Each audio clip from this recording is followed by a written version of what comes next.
Ang weird nito. Kung naalala yung mga content natin ng mga ganong klase, no? These are called curiosities, no? Hindi siya playing cards, hindi siya puzzles.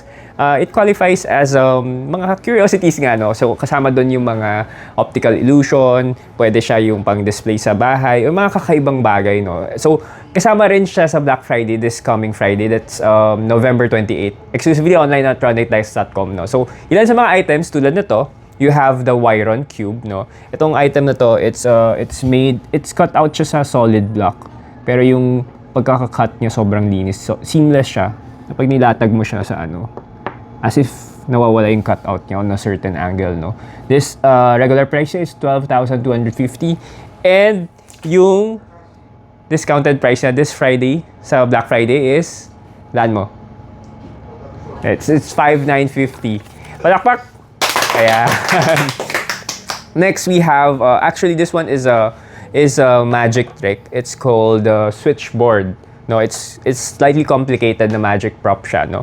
This regular price is 22,500 and sale price niya is 14,950. Ayan. Black Friday lang to. Ano yun? Parang medyo masagwayan na. Masagwayan na. Next, ito very popular. This gathered millions of views across 20 million ba across TikTok and also social media, no. This is called the pop-up wooden castle, no. So so, mayroon tayong the regular price niya is 24,950 and then yung sale price niya ay 7,450.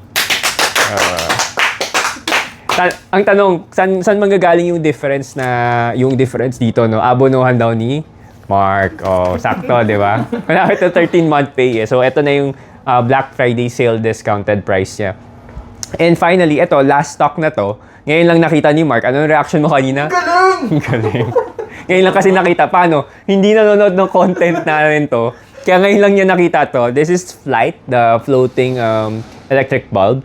Regular price niya, it's 19,750. And yung discounted price niya for Black Friday lang, 24 hours lang, it's 9,950. Late. Again, Black Friday will be happening this Friday, November 28, 12 a.m. hanggang 11:59 p.m. 24 hours lang to. Exclusively online at runitdex.com. Okay? Okay!